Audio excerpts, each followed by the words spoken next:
Hello students, कैसे हैं आप। तो क्लास 12th के लिए जो हमारी सीरीज ऑफ लेक्चर चल रही है उसमें आज एटम्स का सेकेंड पार्ट है। एटम का सेकेंड पार्ट वीडियो है। इस फर्स्ट पार्ट वीडियो में हमने रदरफोर्ड का अल्फा स्कैटरिंग और डिस्टेंस ऑफ क्लोजेस्ट अप्रोच देखा था। और आज के वीडियो में हम पढ़ने वाले हैं नील बोर का एटॉमिक मॉडल। ठीक है, नील बोर ने कैसे रदरफोर्ड के जो ड्रॉबैक्स थे उनको दूर किया था। आज के लेक्चर में हम नील बोर के जो एटॉमिक मॉडल है उसके पोस्टुलेट्स को देखेंगे कि भाई नील बोर ने क्या क्या बातें कही थी। ठीक है, तो आज हम पढ़ेंगे नील बोर एटॉमिक मॉडल।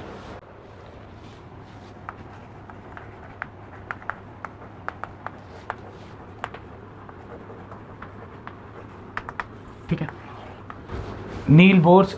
ठीक, तो नील बोर्स एटॉमिक मॉडल। तो सबसे पहली बात होता है कि आपको थोड़ा सा ये देख लेते हैं कि भाई जो रदरफोर्ड का एक्सपेरिमेंट था उसके एक्सपेरिमेंट्स में उस जो मॉडल था एटम का, उस मॉडल में क्या ड्रॉबैक्स थे। तो रदरफोर्ड का मॉडल में ये बोला गया था कि भाई जब इलेक्ट्रॉन एक सर्कुलर ऑर्बिट में रिवॉल्व करता है तो उसके पास एक एक्सेलरेशन होता है, वो सेंट्रीपिटल एक्सेलरेशन है। तो जब कोई भी चार्ज पार्टिकल, क्योंकि इलेक्ट्रॉनिक चार्ज पार्टिकल है, जब कोई भी चार्ज पार्टिकल एक्सेलरेट करता है तो उससे ईएम वेव निकलती है।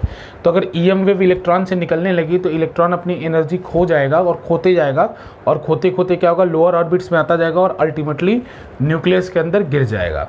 ऐसा कहना था बाकी लोगों ने यही कह के आपके रदरफोर्ड के मॉडल को रिजेक्ट किया था।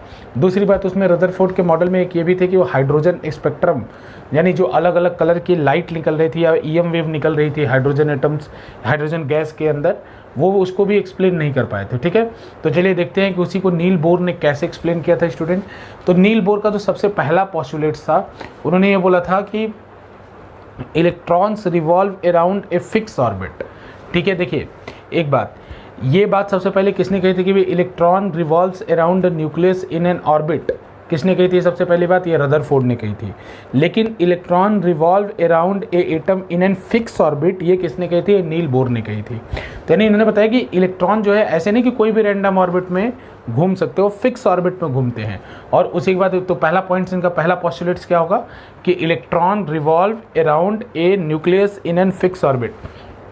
ठीक है स्टूडेंट, अब इसके बाद अगले पोस्टुलेट की इनकी बात करते हैं। तो इनका जो दूसरा पोस्टुलेट था ये कि उन ऑर्बिट्स की क्या खास बात होगी। जब लोगों ने पूछा भाई कि चलो ये मान ले कि फिक्स ऑर्बिट में है तो उन ऑर्बिट की क्या खास बात होगी, तो उन्होंने बताया कि उन ऑर्बिट का जो एंगुलर मोमेंटम होगा, जो उन ऑर्बिट का एंगुलर मोमेंटम होगा वो इस तरीके से दिया जाएगा, L = mvr that is equals to NH/2π। NH/2π है ना। ये L क्या है? एंगुलर मोमेंटम है। ये किसके बराबर होता है? mvr के, है ना। यहाँ पे r परपेंडिकुलर होता है mvr, लेकिन अगर कोई चीज़ अगर सर्कल में रेडियस में रोटेट करे सर्कुलर मोशन में तो उसका एंगुलर मोमेंटम होता है mvr। और उन्होंने बोर ने क्या बताया था कि ये NH/2π के बराबर होती है। n को इन्होंने क्या बोला था? n को बोला था इन्होंने क्वांटम नंबर। इसका नाम दे दो, इसकी वैल्यू डिस्क्रीट होगी 1 2 3 4 5 6। ठीक है, तो उन्हीं ये कहा था इन्होंने कि इलेक्ट्रॉन उन्हीं ऑर्बिट्स में रिवॉल्व करेगा जिन ऑर्बिट्स का mvr का प्रोडक्ट NH/2π, यानी मैं कहूँ h/2π का इंटीग्रल मल्टीपल होगा। इलेक्ट्रॉन उन्हीं ऑर्बिट में रिवॉल्व करेगा जिनके mvr, जिसको हम एंगुलर मोमेंटम कह रहे हैं, उनका एंगुलर मोमेंटम कह रहे हैं वो इंटीग्रल मल्टीपल ऑफ h/2π होगा। h क्या है स्टूडेंट? यहाँ पे h क्या है? h है प्लैंक कांस्टेंट। h क्या है? h है प्लैंक्स कांस्टेंट। ठीक है, इसकी वैल्यू प्लैंक्स कांस्टेंट, इसकी वैल्यू होगी 6.63 इंटू 10⁻⁻34 जूल सेकेंड। ठीक है, तो ये इसकी वैल्यू होगी। ठीक है ना।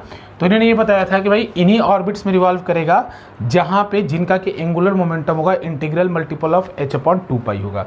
ये दूसरी बात इन्होंने कही थी।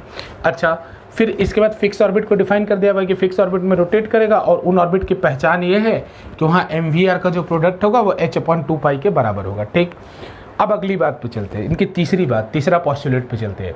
तो तीसरा पोस्टुलेट आपको दिख भी रहा होगा स्टूडेंट। तो तीसरा पोस्टुलेट ये है इनका कि इन्होंने बताया था कि जब इलेक्ट्रॉन इन ऑर्बिट्स में रोटेट करेगा या रिवॉल्व करेगा तो वो कोई भी एनर्जी को रेडिएट नहीं करेगा।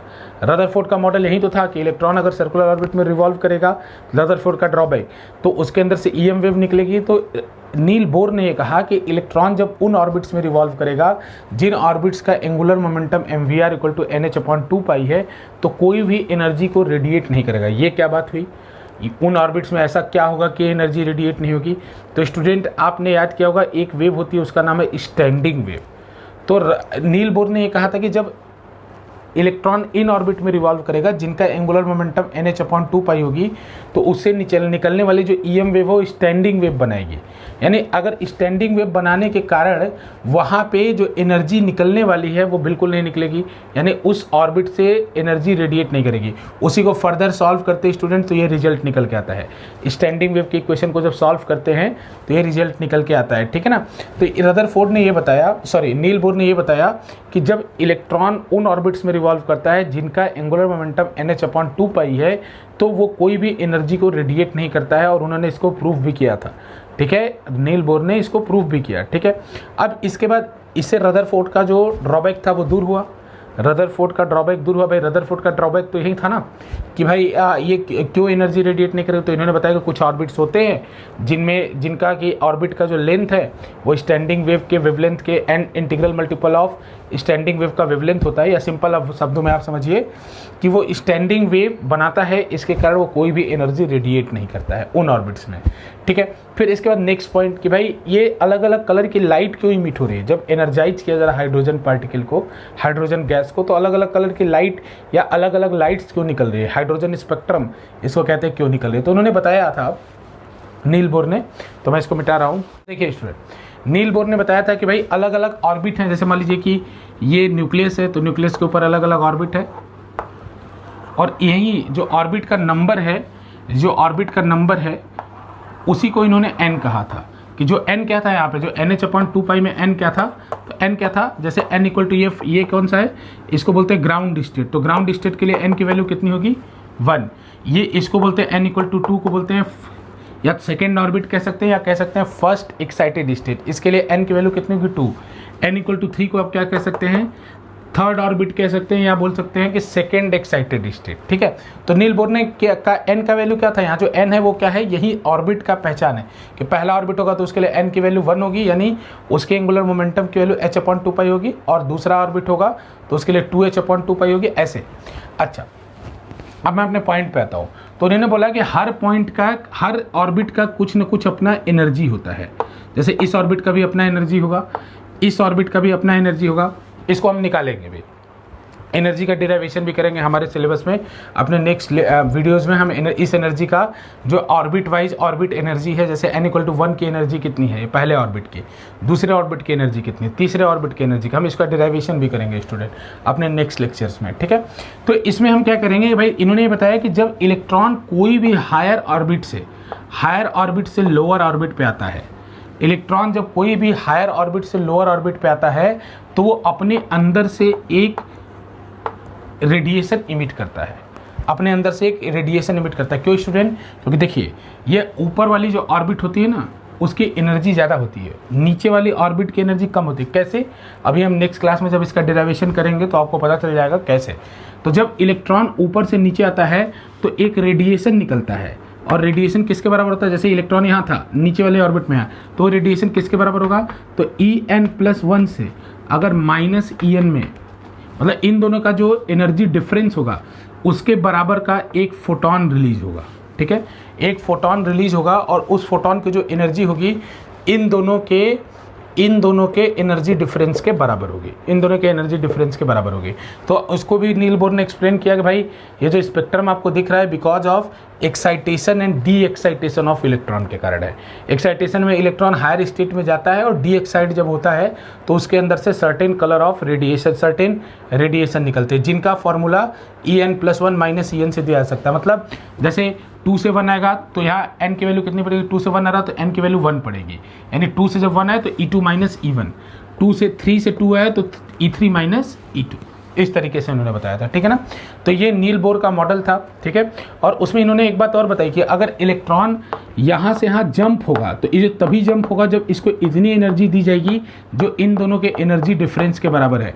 अगर आपने इससे ज़्यादा दी या इससे कम दी तो इलेक्ट्रॉन कहीं नहीं जाएगा। जैसे मान लीजिए यहाँ से इन दोनों का एनर्जी गैप, लेट सपोज मान लीजिए बेटा 11.2 इलेक्ट्रॉन वोल्ट है, मतलब ये वाला 11.2 इलेक्ट्रॉन वोल्ट इससे ज़्यादा है, इसकी एनर्जी से इसका एनर्जी 11.2 इलेक्ट्रॉन वोल्ट ज़्यादा है। तो अगर मैं इस इलेक्ट्रॉन को 11 इलेक्ट्रॉन वोल्ट देता हूँ तो यहाँ नहीं जाएगा, इस इलेक्ट्रॉन को मैं 11.3 इलेक्ट्रॉन वोल्ट देता हूँ तो भी यहाँ नहीं जाएगा। इसको जब मैं एग्जैक्ट 11.2 इलेक्ट्रॉन वोल्ट दूंगा तभी ये यहाँ जाएगा। यानी ये इलेक्ट्रॉन भी बहुत सिलेक्टिव होते हैं। जब उनको एक ऑर्बिट से दूसरे ऑर्बिट में जाना है तो इनके डिफरेंस के बराबर एग्जैक्ट एनर्जी देंगे तभी वो एक्साइट होंगे, और एक्साइट होने के बाद जब डी एक्साइट होंगे तो जब नीचे आएंगे तो वो रेडिएशन भी निकालेंगे, ठीक है ना। तो ये बोर्स का पॉस्टुलेट है। अब नेक्स्ट क्लास में हम अपने, ये छोटा सा लेक्चर था जिसमें बोर्स के पॉस्टुलेट्स को देख रहे थे, आपने अपने स्क्रीन पे भी देखा। अब नेक्स्ट क्लास में हम क्या करेंगे कि बोर्स का एटॉमिक मॉडल पढ़ेंगे for the hydrogen like atom. Hydrogen like atom मतलब जिसमें एक सिंगल इलेक्ट्रॉन वाले एटम के लिए हम बोर्स का एटॉमिक मॉडल पढ़ेंगे। बहुत बहुत धन्यवाद।